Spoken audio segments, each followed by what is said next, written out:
Muy buenas tardes, estimados estudiantes del SEBA Soberana Orden Militar de Malta. Bien, un día especial para saludar a cada uno de sus queridas madres, para aquellos que todavía tienen la dicha de tenerla a su lado.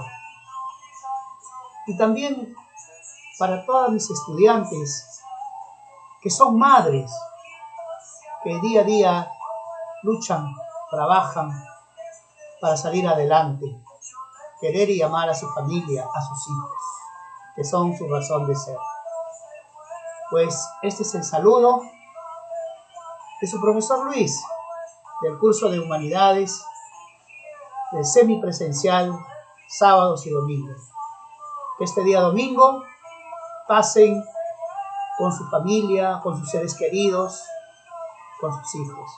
Y para aquellos que no tienen su mamita presente, sé que está su madrecita en su corazón, ¿no?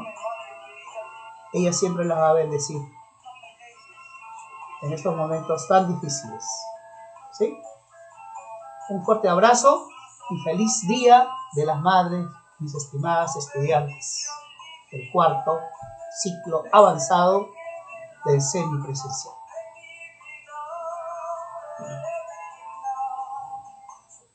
Muy bien, ahora con este preámbulo y este homenaje a sus lindas mamitas y a ustedes, vamos pues a seguir con nuestro trabajo el día de hoy. Y muy bien, no nos pongamos tristes y vamos a desarrollar el tema del día de hoy. Y nuestro tema del día de hoy es la literatura de la colonia. Literatura colonial o también llamada literatura virreinal. ¿Correcto? Quiero que ustedes de una u otra manera vean esta imagen de la época virreinal, su vestimenta de las mujeres, de los varones, ¿no? En este Valle de Lima tan hermoso, ¿no? De aquellos tiempos, de aquella época colonial.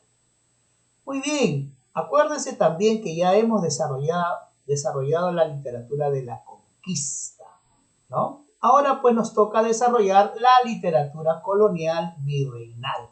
Virreinal, me debe de sonar esta palabra. Virreinal viene de virrey, virreyes. Por lo tanto, en esta época gobernaron virreyes. Vamos a ver un poquito y a conocer el contexto histórico-cultural de la literatura virreinal.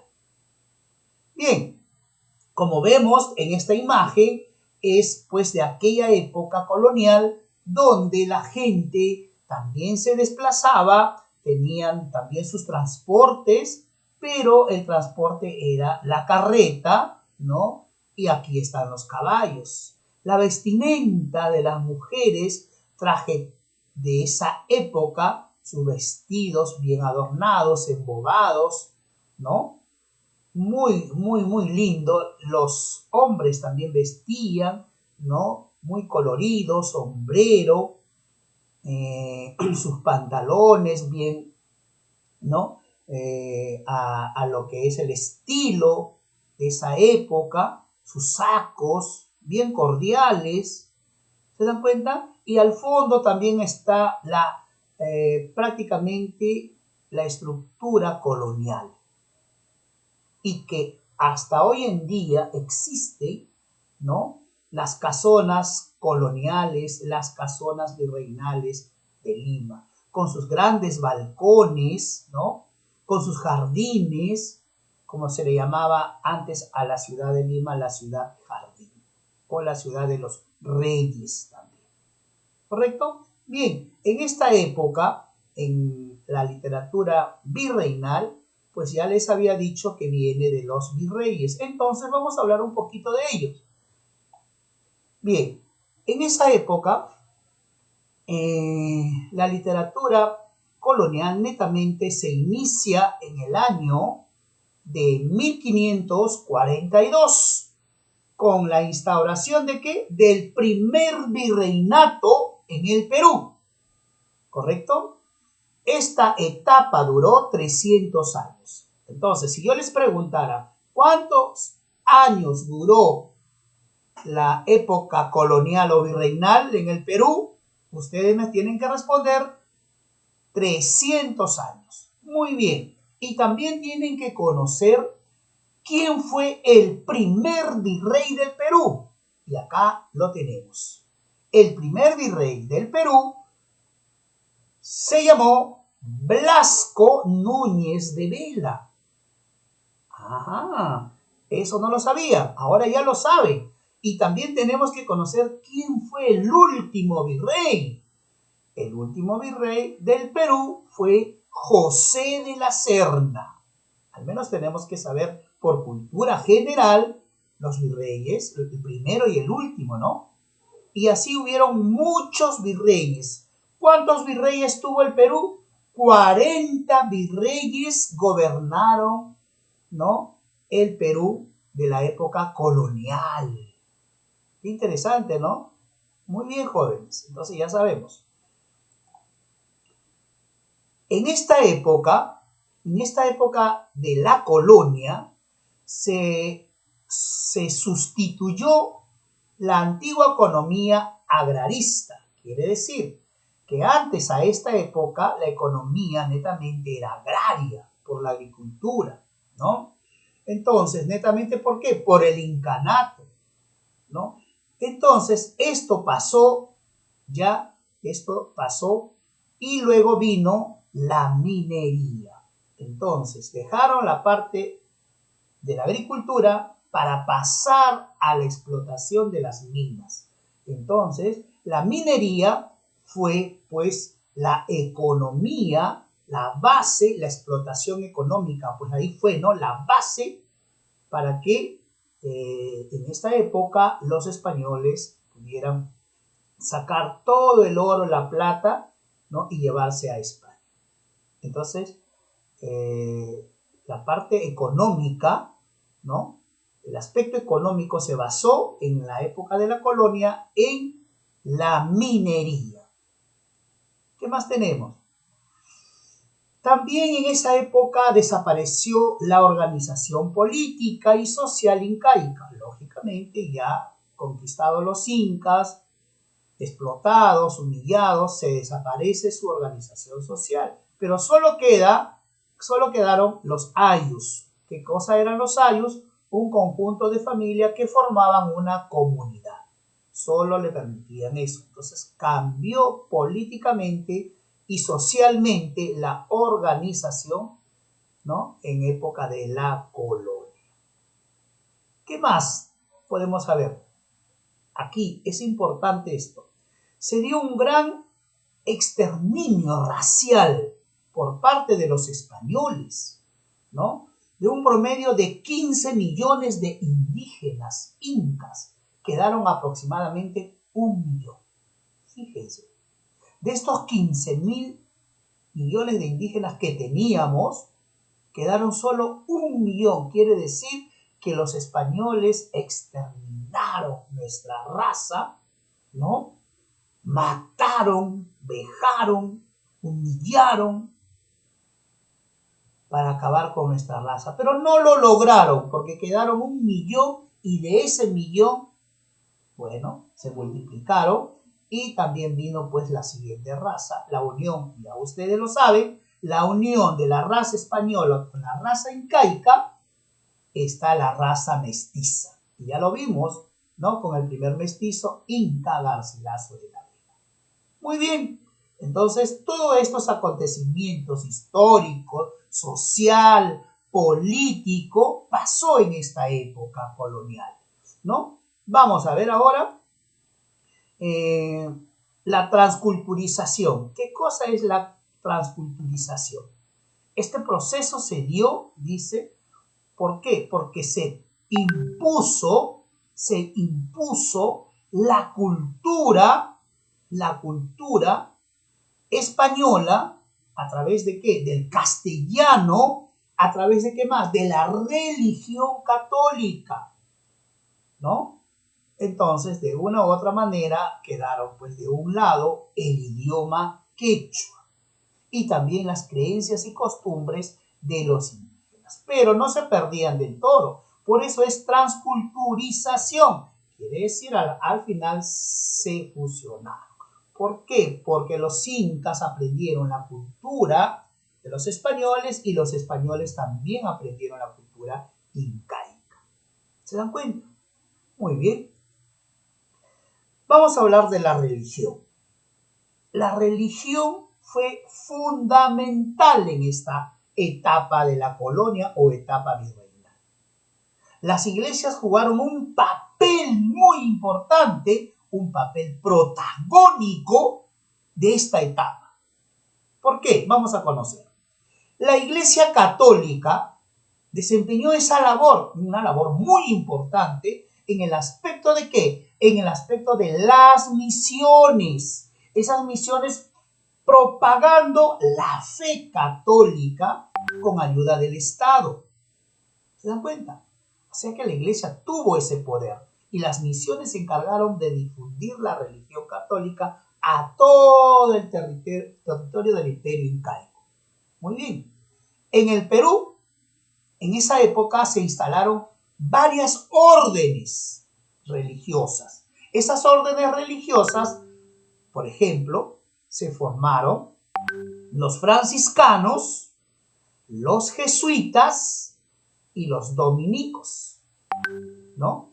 Pero los dominicos, esta orden de los dominicos, fueron los dominicos en sí quienes fundaron, acuérdense bien, los dominicos fundaron la Universidad Nacional Mayor de San Marcos. Aquí está, acá lo tiene, ¿no? Se formaron muchas órdenes, pero entre la orden que fue más destacada y que formó la universidad fueron pues los dominicos. Miren acá cómo evangelizaban los trabajos, ¿no? Trabajos de la iglesia, evangelizaban al pueblo, hacían creer su religión, que crean en su religión católica. Y así por eso que nosotros somos la mayoría católicos, ¿no? Porque nos legaron la religión católica, la fe en Dios. ¿Se dan cuenta? No se olviden entonces que la iglesia jugó un papel muy importante en esa época para evangelizar a las personas y también se formaron las órdenes religiosas como los dominicos, acuérdense, los franciscanos y los jesuitas. Y fueron los dominicos quienes fundaron netamente la Universidad Mayor de San Marcos, que hasta hoy lo tenemos y es la decana de América porque fue la primera universidad a nivel de toda Sudamérica, del virreinato en esa época. Muy bien, seguimos. También otro aspecto cultural fue muy importante. En el Perú, por primera vez, llega la imprenta. Aquí lo tenemos, la imprenta. ¿Se dan cuenta? Y llega la imprenta al Perú en el año de 1582. ¿Ya? Si bien es cierto, llegó la imprenta, pero no hubo una producción continua de tirajes, impresiones. ¿Por qué? No por falta de lectores, asiduos y material, sino porque el papel era importado y costaba mucho dinero. Pero sí, llegó la imprenta y era un avance cultural, ¿no? Y también deben de saber, mis estimados estudiantes, que el primer periódico, escuchen bien, el primer periódico en aparecer fue la Gaceta. Ojo, la Gaceta. Posteriormente ya vendrían el Diario de Lima y el Mercurio. Fíjense. Pero el primero fue la Gaceta. Muchos se confunden que fue el Mercurio. No, el Mercurio fue el más importante de la emancipación, ¿no? ¿Por qué? Porque fueron ahí publicadas todos los acontecimientos de la independencia, de revoluciones y emancipadoras por la sociedad amantes del país, un grupo de intelectuales de esa época. Luego vamos a hablar de la época emancipadora, ¿correcto? Muy bien. ¿Cuál fue la finalidad? La finalidad fue de transmitir, pues, a los patriotas lo que sucedía en el mundo. Entonces ya sabemos que en esa época llegó la imprenta, el primer periódico fue la Gaceta, pero el más importante el Mercurio, ¿correcto? Y acá lo tenemos, la Gaceta, el Diario de Lima y el Mercurio peruano. ¿Qué les parece? Interesante, ¿cierto? Muy bien. Y acá tenemos, pues, ocurrieron dos hechos importantes. Ya lo mencioné. Aquí está la primera imprenta, 1551, y la llegada, pues, netamente, la creación de la universidad, 1551, la Universidad Mayor de San Marcos, y la imprenta en 1582. Qué interesante, ¿no? Muy bien. A ver, ¿qué pasó en la parte literaria, en la literatura? Ajá, es lo que también nos interesa. Ojo, aquí estamos desarrollando ya la parte de historia, de ciencias sociales y también estamos desarrollando la literatura y por ende la religión. Ya hemos visto, entonces están nuestros tres cursos: religión, comunicación y ciencias sociales. ¿Correcto? Entonces vamos a hablar de la literatura y en general, ¿no? La literatura, la cultura desarrollada durante esta época es una imitación o derivación de la que se desarrollaba paralelamente a la metrópoli española. ¿Qué cosa quiere decir esto? Que nuestra literatura fue una imitación a la literatura de España. ¿Se dan cuenta? Una imitación. De modo que los géneros literarios y estilos literarios, ¿no?, y sistemas estéticos son los mismos de España. O sea, fue una imitación, ¿no? Era una influencia literaria de España hacia nuestro territorio peruano en esta época de la colonia, ¿correcto? Vamos a ver.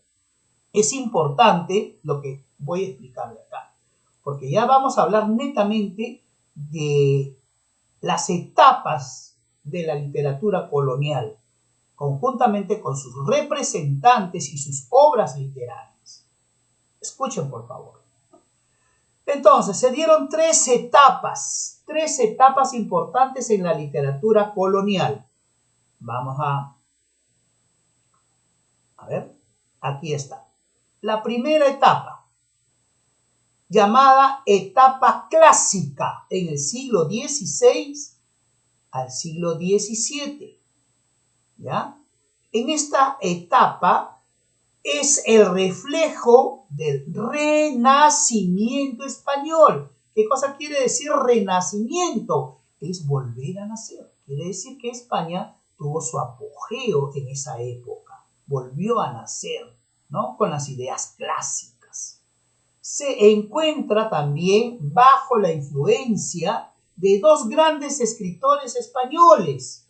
Y vamos a mencionar a Garcilaso de la Vega, español por su caso, familia del Inca, ¿no?, y Fray Luis de León, también español. Bajo estos dos representantes estaba pues la influencia de España hacia el Perú. Y acá tenemos los representantes del Perú de la etapa clásica. Por ejemplo, tenemos a Amarilis. Les voy a contar esa historia, ¿no?, en la siguiente clase. Amarilis es un seudónimo, escribe Epístola a Belardo, en el cual es una carta de amor, su amor platónico, y lo escribe a Lope de Vega, en español. Eso lo vamos a ver luego.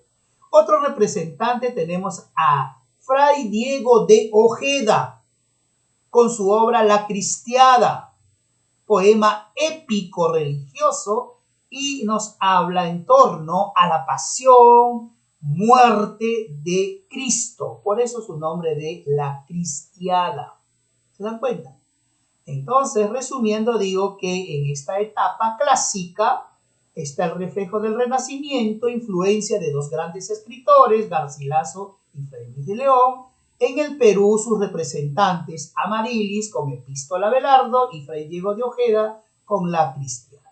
Bien, nos vamos a la segunda etapa, la etapa barroca. Y la etapa barroca comprende entre los siglos XVII al XVIII, ¿no? En esta etapa vamos a ver que el lenguaje barroco es recargado, rico en metáforas y recursos estilísticos. Quiere decir, uso de figuras literarias para adornar, para embellecer sus escritos. ¿Se dan cuenta?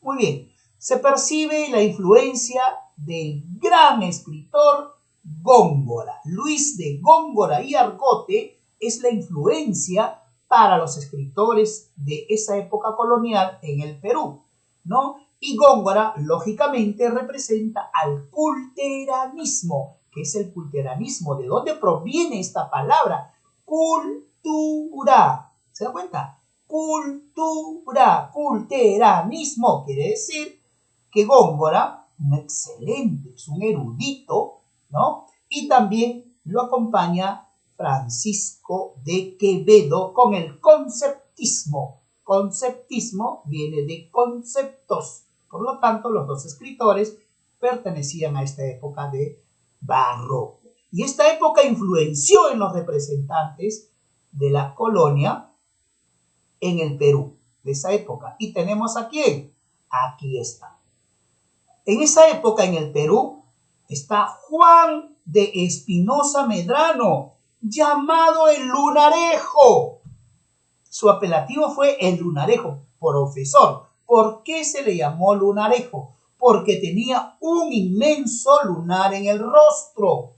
Por eso se le llamó el Lunarejo, ¿no? Él escribió una obra que se llama Apologético en favor de Góngora, en el cual Juan Espinosa Medrano hace una férrea defensa del estilo gongoriano. ¿Y a quién se refiere cuando dice Góngora? Aquí, a este escritor español. Ajá, esa fue la influencia para Juan de Espinosa Medrano. Por eso que él escribe a favor de él. ¿Se dan cuenta? Todo es una influencia.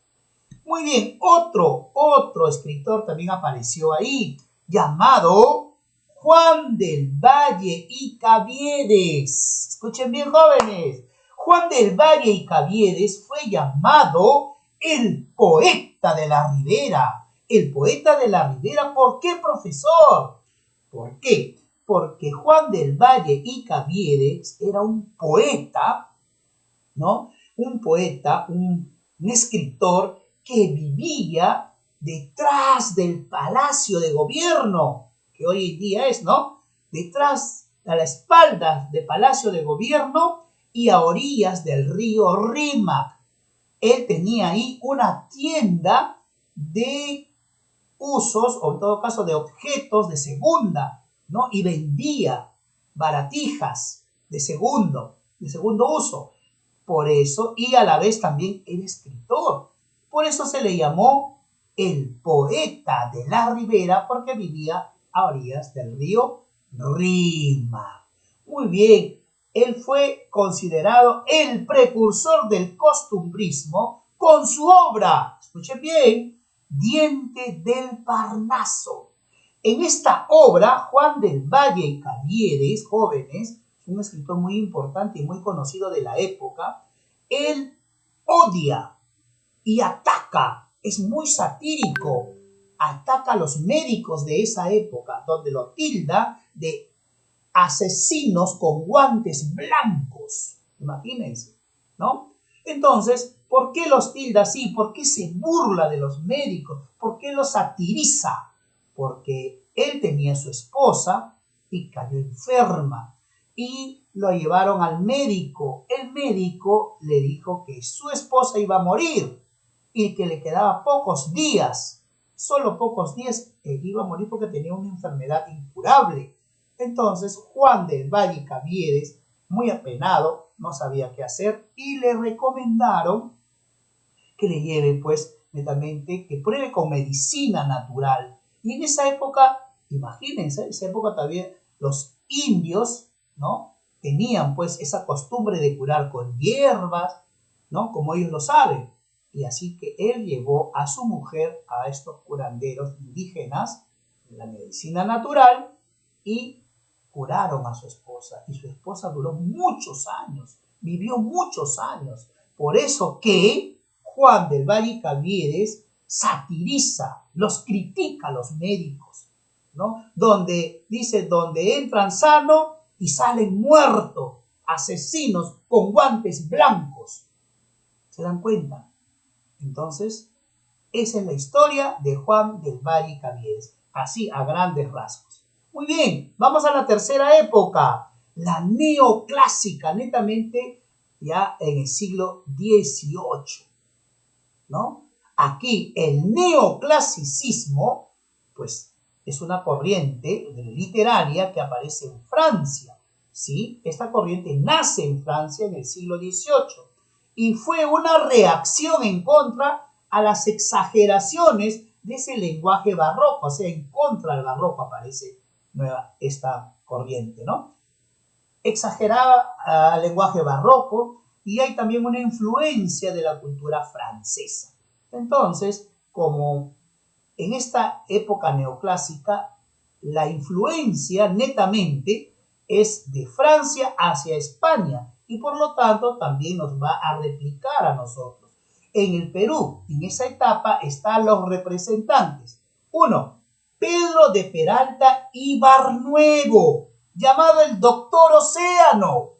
Profesor, ¿por qué se le llamó Doctor Océano? Por su inmensidad de conocimientos. ¿Se dan cuenta? Era un erudito, ¿no? Y bajo la influencia francesa escribió Lima Fundada. Otro representante de esa época, ¿no? de esta etapa clásica o afrancesada, también llamamos afrancesada, también está con color corvo, Alonso Carrió de la Bandera, con su obra El Lazarillo de Ciegos Caminantes. ¡Qué interesante! Entonces podríamos resumir diciendo que la literatura de la colonia se divide en tres etapas: clásica, barroca y neoclásica o afrancesada. En todo caso, cada uno con sus influencias españolas y sus representantes en el Perú. ¿Se dan cuenta? Interesante, lean bien, infórmense bien, investiguen mucho más. Y luego les voy a hablar de los representantes. Y acá sobresale, ya les había dicho, sobresale Amarilis. ¿Correcto? Amarilis va a sobresalir en este periodo. ¿Quién fue Amarilis? La vamos a conocer la próxima clase. No se olviden, muchas gracias por su atención y nos vemos la siguiente clase. Gracias.